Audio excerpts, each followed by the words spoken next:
100세 시대, 우리는 어디로 가야 할까요? 어떤 인생도 존엄하지 않은 인생은 없습니다. 원하든 원치 않든 고령사회에 접어든 우리 사회에서 존엄한 삶의 마무리를 위해 돌봄은 필수가 되었습니다. 발빠르게 진행되어져가는 고령화의 현실이 남일 같지 않은 이유는 결국 그 길로 가야 하게 될 사람이 바로 우리들이 될 수 있기 때문입니다. 베이비붐 시대에 가장 많았던 광고는 바로 산부인과 광고였다고 합니다. 세월이 흘러 베이비부머들이 은퇴할 나이에 접어들자 거리엔 또 다른 광고들이 눈에 띄게 늘어섰습니다. 그것은 바로 요양원입니다. 오늘은 어느 요양원에 계셨던 할머니가 쓴 감동적인 시 한 편을 소개해 드리려고 합니다. 어느 작은 요양병원에서 한 할머니가 돌아가셨습니다. 간호사들이 조촐한 그 할머니의 짐을 정리하다가 이 시를 발견하였습니다. 내용에 감동받은 간호사들이 이 시를 복사하여 모든 간호사들에게 전달하였습니다. 단순하지만 마음을 움직이는 이 시는 동영상으로 만들어져 소개되기도 했고 인터넷을 통해 전 세계로 전해지고 있습니다. 슬프지만 할머니의 시를 통해 삶의 애환을 느끼셨으면 좋겠습니다. 어느 양로원 할머니의 시. 간호사님들 무엇을 보시나요? 댁들이 저를 볼 때 무슨 생각을 하시나요? 현명하지 않고 변덕스러운 성질과 초점 없는 눈을 가진 투정이나 부리는 늙은 노인으로 보이겠지요. 음식을 질질 흘리고 대답을 빨리빨리 못하느냐고 큰 소리로 말할 때면 전 정말 당신들이 조금 더 노력해 주기를 원했습니다. 당신들이 귀찮다고 나를 때리고 함부로 대할 때는 내 마음대로 움직이지 않는 몸뚱이로 저는 정말 용기를 내어 헛손질로나마 싸우고 싶었던 것이랍니다. 댁들이 하는 일도 못 알아차리는 것 같이 보이고 양말이나 신발 한 짝을 항상 잃어버리는 바보 같은 늙은 노인으로 밖에는 안 보였나요? 내가 저항하든 말든 그것은 아무런 상관없다는 듯이 목욕을 시킬 때도 설거지통 그릇만도 못하고 대돌만도 못한 나의 몸뚱이에 눈물도 쏟아냈지만 흐르는 물에 감추어져 당신들 눈에는 안 보였겠지요. 음식을 나누어 먹는 것이 아닌 그냥 먹여주는 댁들의 눈에는 내가 가축보다 못난 노인으로 비추어졌나 봅니다. 댁들은 저를 그런 식으로 생각하나요? 당신들은 저를 정말 그런 식으로 보는 건가요? 제 팔에 든 수많은 멍자국들이 당신들 눈에는 망가진 보라색 도라지 꽃들로 보이던가요? 간호사님들, 그렇다면 이제 눈을 뜨고 그런 식으로 저를 보지 말아주세요. 이 자리에 꼼짝하지 않고 앉아서 나의 의지는 상실되어 댁들이 지시한 대로 행동하고 댁들의 의지대로 먹고 온몸에 멍이 들어도 아픔을 삭혀야 했던 제가 누구인지 말하겠습니다. 제가 10살 어린 아이였을 땐 사랑하는 아버지도 있었고 사랑하는 어머니도 있었고 형제자매들도 있었답니다. 16이 되었을 땐 발에 날개를 달고 이제 곧 사랑할 사람을 만나러 다녔답니다. 20살 땐 평생의 사랑을 지키기로 약속하여 결혼하였고 나의 가슴은 고동쳤답니다. 25살이 되었을 땐 귀여운 어린 자녀들이 생겨났답니다. 당신들도 그런 어린 시절이 있었겠지요. 서로를 안아주고 감싸주는 행복한 가정이었답니다. 40살이 되었을 땐 어리기만 했던 아들, 딸들이 성장해서 집을 떠나게 되었지만 남편은 제 곁에 있어 슬프지 않았답니다. 50살이 되었을 땐 제 자식들은 직장에서 일을 하고 손주를 제 무릎에 안겨 주었습니다. 그때 비로소 인생의 맛을 알게 되었답니다. 마침내 어두운 날들이 찾아와 내 옆에 있던 이가 먼저 하늘로 떠나게 되면서 앞으로의 삶을 생각해 보니 두려운 마음에 몸이 오싹해졌답니다. 자녀들이 모두 자기의 자식을 키우고 있는 그 모습을 보고 난 내가 알고 있던 지난 날들과 내가 주고받았던 사랑을 한번 떠올려 봤답니다. 저는 이제 늙은이가 되었는데 참으로 우습게도 늙은이를 바보처럼 보이게 만드는 것들을 보면서 세월은 참으로 잔인한 것 같다는 생각을 해봤답니다. 몸은 망가지고 우아함과 활기는 떠나버렸고 한때는 마음이었던 것들이 이제는 무딘 돌이 되어버렸답니다. 시체와도 같은 이 늙은이 속에는 아직도 어린애 같은 마음은 살아있어. 가끔씩은 다 망가진 이 가슴도 부풀어 오르는 때가 있답니다. 좋아하는 사람이 생겨 젊은 시절처럼 사랑도 하고 싶다는 꿈도 꾸어본답니다. 즐거웠던 일들을 기억해보고 고통스럽던 일들도 떠올려보면서 저는 지금 다시 한번 용기를 내어 삶을 사랑하며 살아가려 합니다. 너무 짧고 빨리 지나간 지난 날들을 생각하면서 영원한 것은 아무것도 없다는 엄연한 현실을 받아들이기로 했답니다. 이제 사람들이여 눈을 떠보십시오. 투정이나 부리는 늙은이로만 보지 말고 좀 더 자세히 나를 봐주세요. 당신의 아버지는 아니나 아버지일 수도 있고 당신의 어머니는 아니나 어머니일 수도 있습니다. 그냥 가축에게 모이를 주듯 하지 마세요. 그냥 먹고 싶습니다. 멍들게 하지 마세요. 가슴 속에 멍을 안고 떠나지 않게 해주세요. 사는 동안에 하나뿐인 나의 간절한 소망입니다. 여러분은 이 시에서 무엇이 느껴지시나요?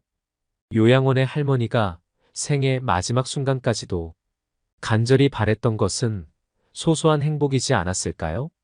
시를 읽는 내내 뜨거운 눈물이 흘렀습니다. 언론에서 일부 요양원의 실태를 보여주는 기사를 보신 분들이 있을 것입니다. 생의 마지막 단계에서 노인들은 군대처럼 아침 6시에 일어나야 하고 기저귀를 가는 정해진 시간까지는 변을 보아도 기다려야 하기도 합니다. 극단적인 경우이겠지만 일주일에 하루 정해진 시간에만 목욕할 수 있기에 온몸에 대변을 발라도 정해진 날까지 기다려야 하기도 합니다. 누구나 무병장수를 원하지만 모두에게 허락되는 것은 아닙니다. 때문에 간병하는 가족의 부담은 점점 늘어가는 게 우리나라의 현실입니다. 많은 분들이 요양원은 단순히 어르신의 식사나 기타 신체 활동을 보조하는 곳쯤으로 생각하십니다. 요양원의 세계도 자세히 들여다보면 세상의 축소판이라고 말할 수 있습니다. 실제 아직까지 국내 다수의 요양원은 고령화에 대한 대처가 다른 선진국에 비해 미흡하여 만족스럽지 못한 서비스를 제공하기도 합니다. 하지만 나이가 들었다고 해서 삶의 공간과 질이 낙후되어도 되는 것은 아닙니다. 오히려 어르신들의 신체적 특징에 맞춰 설계되고 건축된 공간에서 편안한 황혼의 삶을 제공해 드려야 하는 것이 앞으로 지향해야 할 국내 요양원의 모습일 것입니다. 이렇듯 요양원이 이상적인 돌봄과는 괴리가 크지만 그렇다고 꼭 집이 더 나은 것은 아닙니다. 돌보는 이나 거주지의 상황이 열악하다면 부족하나마 시설이 오히려 나을 수도 있습니다.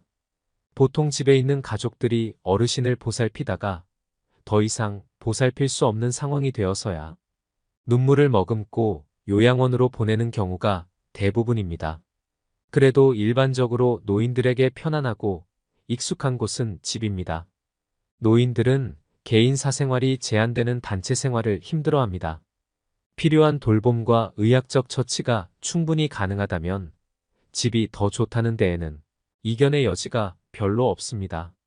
생의 마지막을 보내면서 기적 같은 하루하루를 살아가는 어르신들, 그 어르신들의 기적을 마주하면서 함께 아름다운 마무리를 위해 애쓰는 보호자들, 그럼에도 아직 사회적 개선이 안 되는 현실이 참 암담하고 씁쓸합니다.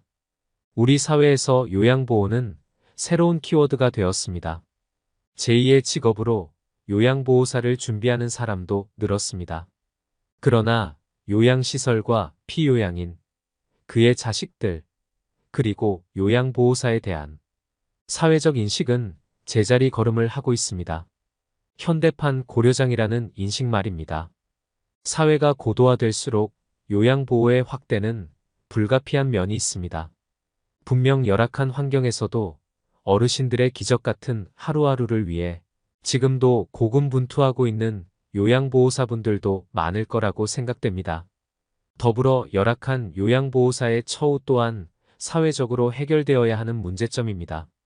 이러한 요양보호의 복합적인 문제를 사회 밖으로 밀어내기보다 오히려 더 섬세하게 껴안아야 한다고 생각합니다. 현대 노인의 4가지 고통을 질병, 고통, 빈곤, 무위로 정의하고 아프신 어르신들을 위한 서비스에서 나아가 건강한 어르신들을 위한 사회적인 구조를 형성하는 것이 중요하다고 생각합니다. 그렇다면 노후를 잘 살아가기 위한 방법에는 어떤 것들이 있을까요? 법륜 스님이 전하는 노후를 잘 살아가기 위한 지혜에 관해 이야기를 더 해보겠습니다. 첫 번째, 여유가 있어야 합니다. 젊을 때는 깐깐했다가도 노년에는 너그럽게 베풀 줄 알아야 하고 말이 많다가도 침묵할 줄 알아야 하고 간섭하다가도 물끄러미 봐줄 줄도 알아야 합니다. 나이 들어 건강이 나빠져도 눈이라도 보여서 다행이다 생각하고 내일 죽어도 좋다 하며 내려놓을 줄 알아야 합니다. 지금의 50대, 60대는 청춘이라는 말이 있을 정도로 젊은 나이에 속하게 되었습니다. 60 청년이라는 말에 너무 집착해서 과하게 무언가를 벌리려고 하고 과도하게 욕심을 부리는 것은 나이를 역행하는 행동일 수 있습니다. 삶의 연륜에 따른 여유도 느껴져야 하고 나서지 말아야 할 자리에선 침묵할 줄도 알아야 제대로 나이를 먹는 것입니다. 두 번째, 욕심을 부리면 안 됩니다. 젊을 때는 과욕해도 금방 몸이 낫는데 늙어서 욕심 부리면 늙음이 재촉이 됩니다. 그러니 아무리 음식이 맛있어도 과식하지 말고 술이 좋아도 과음하지 말고 바빠도 과로하면 안 됩니다. 하루 8시간 일하다가도 7시간, 6시간 줄여나가야 합니다. 어떻게 욕심을 내려놓을 수 있나요? 법륜 스님은 이렇게 말씀하십니다. 그냥 놔라. 뜨거운 황금을 잡고 있으면서 뜨겁다고 말하는 것과 같습니다. 자기가 좋다고 잡고 있으면서 놓고 싶다고 말하는 것과 같습니다. 사실 놓고 싶지 않다는 것입니다. 손도 안 대고 코를 풀고 싶은 마음입니다. 그만큼 욕심은 사악한 괴물과도 같습니다. 놓자니 아깝고 잡자니 괴롭습니다. 세 번째, 남을 도울 줄 알아야 합니다. 젊을 때는 재능을 팔아 돈을 벌었는데 이제는 강의도 무료로 하고 봉사도 하면서 나보다는 다른 사람을 빛나게 해주는 것이 보람이 되는 노년의 삶입니다. 우리는 인생을 살아가면서 자신을 위해 투자하고 스스로를 아끼면서 행복하고자 노력합니다. 그런데 행복은 자신만을 아끼면서 살아가는 것으론 반쪽에 불과합니다. 자신의 행복감은 대상과의 관계에 특히 어려운 사람들에게 나의 사랑을 전달할 때 극대화됩니다. 방법은 자신에게 맞는 방식으로 감당할 수 있는 만큼만 하면 됩니다. 이는 부메랑이 되어 자신에게 돌아올 것이고 오히려 더 행복감을 느낄 것입니다. 네 번째, 건강해야 합니다. 노년을 더욱 건강하게 보내기 위해서는 평소 본인의 건강을 수시로 체크해야만 합니다. 나이가 들면 신체가 섭취한 음식에서 필요한 영양소를 흡수하는 부분에 어려움이 생기기 시작합니다. 때문에 미리미리 단백질과 관련된 음식을 잘 챙겨 먹는 것이 좋습니다. 다양한 질환에 대해 예방을 위해서는 규칙적인 운동과 꾸준한 식단 조절이 가장 중요합니다. 또 일상생활에서도 다양한 일을 하는 것이 곧 정신적으로도 건강해질 수 있는 방법입니다. 새로운 것을 접하게 되면 배움에 대한 열정이나 도전의식을 고취시켜 신체적, 정신적으로 큰 도움이 됩니다. 노년 생활에 활력을 불어넣어줄 또 하나의 활동이라면 봉사활동을 들 수 있습니다.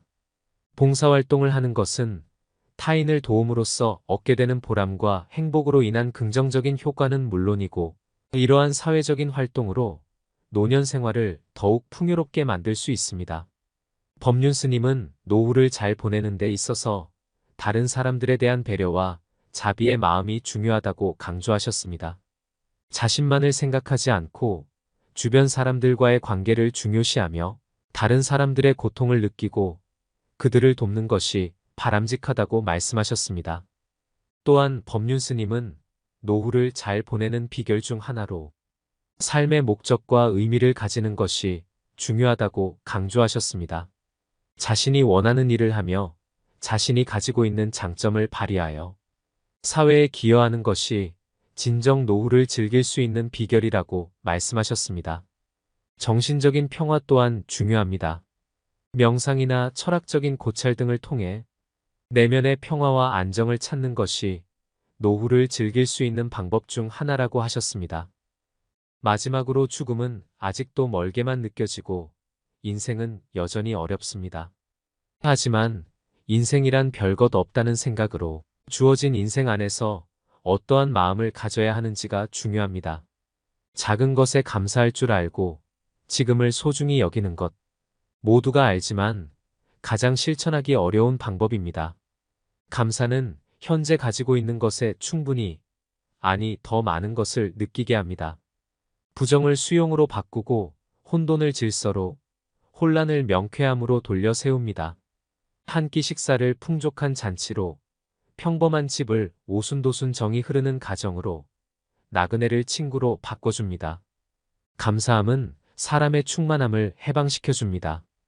더불어 감사하는 마음은 과거에 뿌리를 두고 오늘 나에게 평화를 가져다 주며 멋진 내일을 열어줍니다.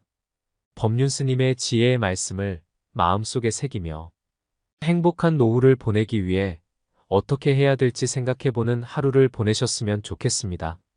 오늘도 노후의 지혜와 함께 해주셔서 감사드립니다.